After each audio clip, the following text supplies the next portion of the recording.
และอยากจะหวนย้อนวันเวลากลับไปมันคิด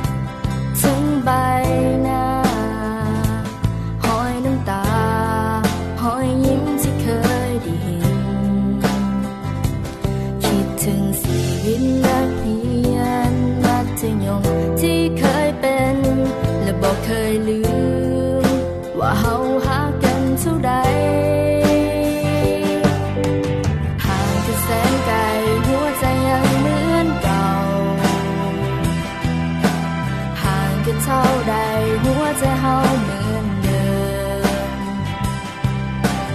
ห่างกันแสนนานความคิดถึงที่มีนับวันยิ่งเพิ่มเติมให้รู้ว่าเฮายังบ่ลืมกัน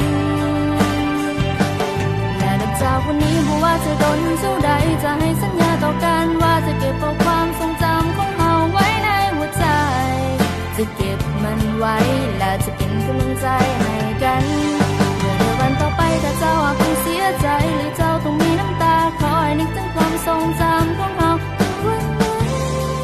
ในวันที่เฮาเคยอยู่เคียงข้างกันและมันยังคงจะเป็นแบบนั้นตลอดไป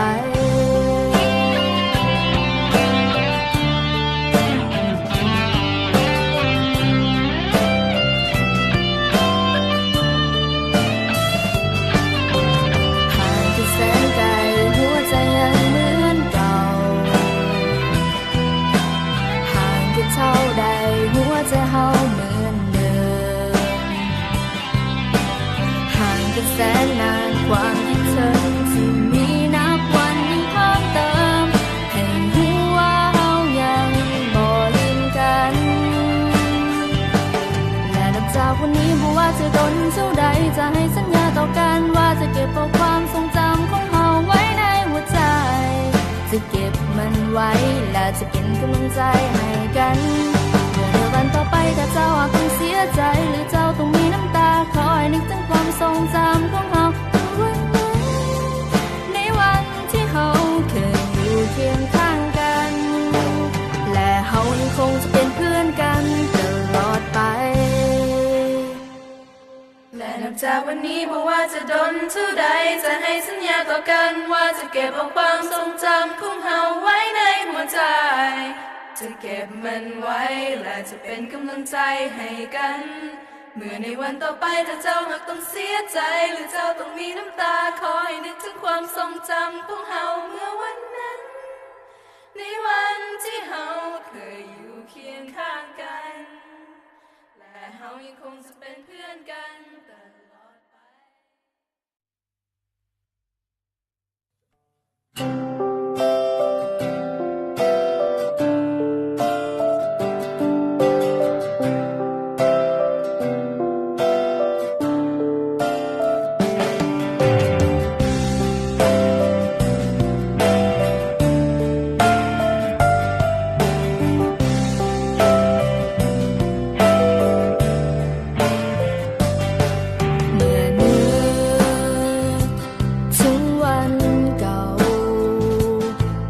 ที่เฮาเคยทุกข์เคยสุขห่วงกันก็ทำ